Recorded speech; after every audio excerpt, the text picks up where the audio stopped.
دغه وخت کې چې کله دوی دا خبره کوله چې په الله تعالی باندې دا هر څه واجب دي، نو بیا هغه بچپن سے تو ویسے مجھے کتابوں کا اور کہانیوں کا ڈائجسٹ اور ناولوں کا پڑھنے کا شوق تھا، لیکن پھر میں تقریباً 21 سال کی عمر میں مدرسے کے ماحول میں آیا اور اس وقت سے کتابوں کا ایک ذوق پڑا، اور میں مسلسل جو پیسے مجھے گھر سے ملتے تھے، رشتہ دار دیتے تھے، دوست احباب دیتے تھے، تو میں کتابیں لیتا رہتا تھا۔ جہاں جہاں سے مجھے کتابیں ملی پوری پاکستان سے وہ میں نے جمع کری، اور یہ آج آپ کے سامنے ہے کہ اس میں کس کس موضوع پر کتابیں ہیں۔ صبح کے وقت انسان کو خوب بھوک بھی لگتی ہے، چائے کا بھی جب پٹھان ہوتا ہے تو چائے کا بھی شوقین ہوتا ہے۔ میں جب مدرسے میں پڑھتا تھا تو میں چائے بھی نہیں پیتا تھا، صبح کا ناشتہ بھی نہیں کرتا تھا، جو پیسے مجھے مدرسے سے یا گھر کی طرف سے ملتے تھے اسی پہ بھی میں کتابیں لیتا تھا۔ طالب علمی کے دور میں کبھی میرے پاس اچھے کپڑے نہیں تھے، نہ کوئی جوتے تھے، یہاں تک کہ جب میری شادی تھی تو سسرال کی طرف سے مجھے جو پیسے ملے تھے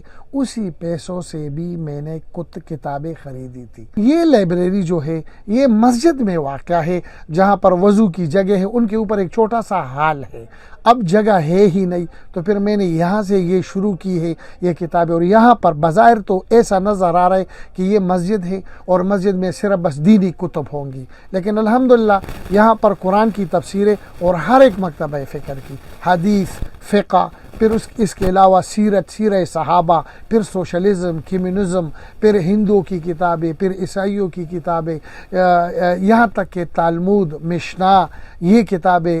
انجیل، پھر جو بڑے بڑے لوگ ہیں، ہٹلر جیسے لوگ، گاندھی، نہرو جیسے لوگ، پھر بادشاہ خان جیسے بڑا آدمی، اور جتنی تحریکات تھی برے صغیر کی، اسی حوالے سے الحمدللہ ہر ایک کتاب بلکہ کافی کتب یہاں پر موجود ہوں گی۔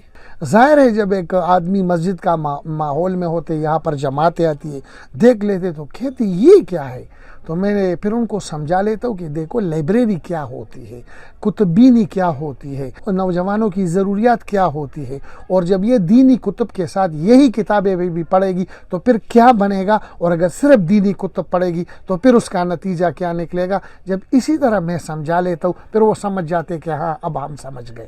اچھا، یہاں پر تو اب مستقل طور پر اسٹوڈنٹس بھی آ رہے ہیں مسلسل، جو M Phil P H D کر رہے ہیں، کچھ سی ایس ایس کی امتحان کر رہے ہیں، پھر یہ کمیشن کی جو امتحانات دے رہے جو ان کی لیکچررشپ کے لیے، تو اسی طرح کے ساتھی بھی یہیں پر آ رہے۔ اب یہ جگہ جو ہے بہت تنگ ہے، تو میری اب جو ٹارگٹ ہے کہ یہ بہت کم ہے، کتابیں بھی بہت کم ہے، میں ایک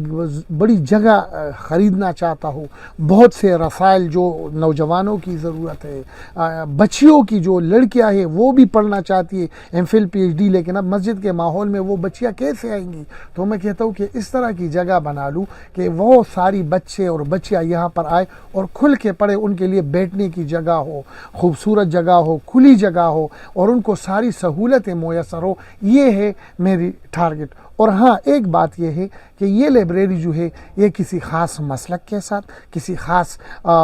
سیاسی یا مذہبی پارٹی کے ساتھ اس کا کوئی تعلق نہیں ہے، یہ مردان اور خیبر پختونخوا کے بلکہ ہر ایک انسان کی یہاں پر لائبریری ہے، جو آنا چاہے یہاں سے استفادہ کر سکتا ہے۔